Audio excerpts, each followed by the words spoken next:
मानसरोवर गांव के सुनसान जंगल इलाके से एक कार रफ्तार के साथ गुजर रही थी, जिसमें बैठा रणवीर बहुत ही खुश नजर आ रहा था। तभी सीट पर रखा उसका मोबाइल रिंग कर रहा था। कॉल रिसीव कर उसने मोबाइल को अपने कान से लगाया और एक हाथ से ड्राइव करने लगा। कॉल रणवीर के दोस्त गौरव का था। रणवीर, क्या हुआ गौरव? क्या तुम्हें थोड़ा सा भी सब्र नहीं रहा? मैंने कहा था ना कि हवेली मेरे नाम होते ही मैं तुझे तेरे हिस्से के पैसे दे दूंगा। गौरव, 15 दिन निकल चुके हैं, आखिर कब हवेली तेरे नाम होगी और कब तू मेरे पैसे देगा? रणवीर, अरे भाई तू थोड़ा सब्र रख, देरी कोर्ट की तरफ से हो रही है, मेरी इसमें क्या गलती है? जैसे ही काम होता है मैं तुझे खुद इन्फॉर्म करूंगा, अब फोन रख, कहकर रणवीर ने जैसे ही कॉल काटी, अचानक उसकी कार बंद हो गई। रणवीर, अरे अब इसे क्या हुआ? कहकर रणवीर ने जैसे ही सामने देखा, उसके होश उड़ गए। कार गांव के पुराने खंडहर के सामने खड़ी थी। मैं इस जगह कैसे आ गया? कहकर रणवीर ने कार स्टार्ट करने की कोशिश की, लेकिन कार स्टार्ट ही नहीं हुई। रणवीर, अरे ये क्या बकवास है? कहकर वो झुझलाता हुआ कार से बाहर निकला। मैं तो अपनी हवेली जा रहा था, फिर इस खंडहर के सामने कैसे पहुंच गया? उसके पीछे से एक भयानक आवाज सुनाई दी और उसने जैसे ही देखा, उसके होश उड़ गए। जब मौत आती है तो इंसान अपनी मौत तय की हुई जगह पर पहुंच ही जाता है। उसके सामने लाल साड़ी पहने हुए उसकी बीवी स्वरागिनी, जो भूत बन चुकी थी, भयानक अवतार में खड़ी थी। उसकी आंखें तेज लाल अंगारों के जैसे चमक रही थी। उसके हाथों के नाखून किसी खूनी खंजर जैसे लंबे और पैने नजर आ रहे थे, जिनसे खून टपक टपक कर जमीन पर गिर रहा था। रणवीर, ये नहीं हो सकता, तुम वापस नहीं आ सकती। मैं वापस आ चुकी हूँ और तुझसे मिली धोखेबाजी का बदला तुझसे जरूर लूंगी। नहीं, रणवीर जोर जोर से चिल्लाया और वहां से भागने के लिए एक तरफ मुड़ा। स्वरागिनी ने उसे अपनी शक्ति से हवा में उठा लिया और फिर तेजी से उसको खंडहर के अंदर पटक दिया। रणवीर चिल्लाया और जैसे ही जमीन पर गिरा, स्वरागिनी उसके सामने आ गई। उसने उसकी गर्दन पकड़कर दूसरे हाथ से उसकी आंखों में अपने पैने नाखून मारे और उसको अंधा कर दिया। मुझे छोड़ दो स्वरागिनी, ये तेरे किए की सजा है धोखेबाज। कहते हुए स्वरागिनी ने रणवीर की गर्दन पकड़कर पूरी पीछे तक घुमा दी और एक ही झटके में मैं खत्म कर दिया। स्वरागिनी, अब मैं अपनी मौत का बदला लिए बिना नहीं जाऊंगी, उसको भी इसी खंडहर में लाकर मारूंगी। स्वरागिनी वापस आ चुकी है। कुछ देर बाद गौरव ने रणवीर को फिर से कॉल किया और उसका नंबर बंद आ रहा था। उस वक्त रात के 10 नाच बजे रहे थे। तभी गौरव की पत्नी आराध्या, क्या हुआ गौरव, तुम इतने परेशान क्यों लग रहे हो? इस रणवीर ने मुझसे एक डील की थी, जिसके पैसे मुझे वो पिछले हफ्ते देने वाला था, लेकिन अब ये अपनी नीयत खराब कर रहा है और रोजाना आजकल कर रहा है। आराध्या, अब सो जाओ, उसे कल जाकर मिल लेना। कहकर आराध्या ने उसको गुड नाइट बोला और लैंप बंद करके सो गई। अचानक गौरव को महसूस हुआ कि किसी ने उसका हाथ पकड़ा है। उसने जैसे ही पलटकर देखा, सामने आराध्या, अब सो जाओ, उससे कल जाकर मिल लेना। कहकर आराध्या ने उसको गुड नाइट बोला और लैंप बंद करके सो गई। अचानक गौरव को महसूस हुआ कि किसी ने उसका हाथ पकड़ा है। उसने जैसे ही पलटकर देखा, सामने स्वरागिनी को भयानक रूप में देखकर उसकी चीख निकल गई।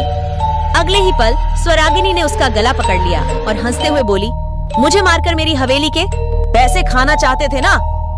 फिक्र मत करो, अब तुम्हारी भी मौत बहुत जल्दी होगी, बहुत जल्दी। सुनते ही गौरव डरकर बहुत जोरों से चिल्लाया और फिर उसकी आवाज सुनकर आराध्या जाग उठी। आराध्या, क्या हुआ गौरव, तुम इतना डरे हुए क्यों लग रहे हो? ऐसा क्या देख लिया? सुनकर गौरव ने उससे कुछ नहीं कहा और अपना डर छिपाते हुए बोला, शायद कोई बुरा सपना देखा था। इतना कहकर उसने आगे कुछ नहीं सुना और चादर ढककर जल्दी से आंखें बंद करके सो गया। उसने अपने डर को छिपाने की कोशिश की, लेकिन अभी भी उसकी कपकपी बंधी हुई थी। आराध्या इस बात को देखकर हैरान थी। उस रात के बाद से गौरव की जिंदगी झन्नुम बन चुकी थी। रात के समय उसे कहीं न कहीं स्वरागिनी की आत्मा नजर आने लगी थी और वो इसी तरह डर जाता था और चीखे मरता था, लेकिन आराध्या के पूछने पर वो कुछ नहीं बताता था। एक रात ऐसे ही गौरव चादर से खुद को पूरी तरह ढककर कांप रहा था और सोने की कोशिश कर रहा था। आराध्या इस बात से परेशान थी और जानना चाहती थी कि गौरव इतना डरा हुआ क्यों रहने लगा है। आराध्या, मैंने गौरव का ऐसा बर्ताव पहले कभी नहीं देखा और मुझे इसका पता लगाना ही होगा। गौरव, उस खंडहर में मेरी लाश दफन है, वहाँ जाकर उसका अंतिम संस्कार कर दो, वरना मेरी आत्मा रणवीर की तरह तुम्हें भी मार देगी। इस बार गौरव को आवाज आई तो वो झट से डरी हुई हालत में बेड से उठ गया। उसने देखा कि आराध्या बेखबर सोई हुई थी, तो वो अपने कमरे से निकलकर बाहर जाने लगा। आराध्या सोने का सिर्फ नाटक कर रही थी। वो जल्दी से खड़ी हुई और फिर चुपके से उसके पीछे पीछे हो ली। गौरव घर से बाहर निकलकर घर के पीछे वाले जंगल की तरफ चला गया। आराध्या भी दबे पांव उसका पीछा कर रही थी। गौरव उसी पुराने खंडहर के सामने आकर रुक गया। गौरव, स्वरागिनी कहाँ हो? मैं तुम्हारा अंतिम संस्कार करके मुक्ति दिलाऊंगा। उसके इतना कहते ही वहाँ पर तेज तेज हवाएं चलने लगी। एक झोंके ने गौरव को हवा में उठाया और उसको खंडहर में ले जाकर पटक मारा। गौरव उसको आवाज लगाते हुए आराध्या भी खंडहर के अंदर तक पहुंची। उसको देखकर गौरव चौंक गया और बोला, तुम यहाँ कैसे पहुंची? यहाँ खतरा है Gaurav, please tell me what's wrong with you, और तुम यहाँ क्यों आए हो? अब गौरव ने उससे कुछ भी छिपाना ठीक नहीं समझा। रणवीर और मैं बचपन से ही बहुत अच्छे दोस्त थे और गांव के सबसे अमीर ठाकुर के एक लड़की थी स्वरागिनी, जिसके नाम गांव की सबसे बड़ी हवेली थी। मैं और रणवीर चाहते थे कि स्वरागिनी को अपने प्यार में फंसाकर वो हवेली अपने नाम करना चाहते थे, लेकिन उससे शादी तो एक ही कर सकता था। इसलिए मैंने फैसला किया कि शादी रणवीर करेगा और हवेली नाम करवाने के बाद उस जायदाद का आधा आधा बंटवारा किया जाएगा। कितनी गंदी सोच है तुम्हारी।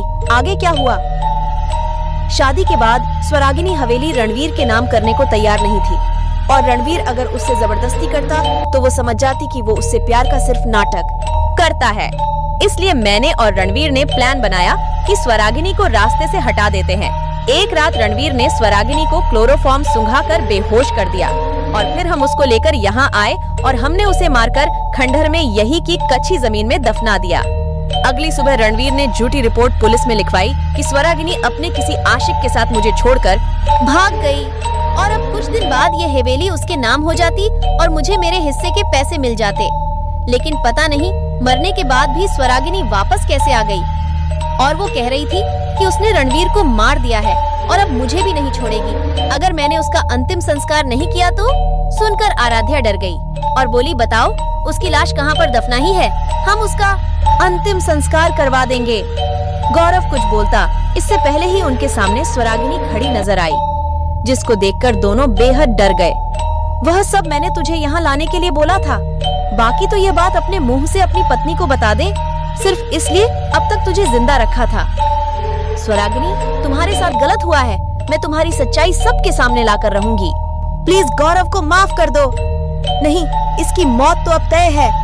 कहते हैं स्वरागिनी ने गौरव की गर्दन पकड़ी और एक बार फिर दीवार पर फेंक कर मारा और अगले ही पल उसने गौरव का हाथ पकड़कर घर की दीवार पर लगे पुराने से खुटे पर टांग दिया। वह खुटा गौरव के सीने के आर पार हो गया और वह उसी पर टंग कर रह गया। मेरा बदला पूरा हुआ, कहकर उसने आराध्या की और देखा उन कहा कि मेरे साथ हुई घटना की सच्चाई तुम जाकर मेरे पापा को बताओगी और पूरा गांव मेरी सच्चाई को जानेगा। उस हवेली पर किसी और की गंदी नजर पड़े, ये मैं नहीं चाहती। चुड़ैल का खंडहर, इसलिए पापा से कहना कि उस हवेली में गांव के बच्चों के लिए एक स्कूल खोला जाए। अब मैं जा रही हूँ, लेकिन अगर आगे से किसी भी लड़की के साथ किसी लड़के ने धोखेबाजी करने की कोशिश की तो स्वरागिनी वापस आएगी।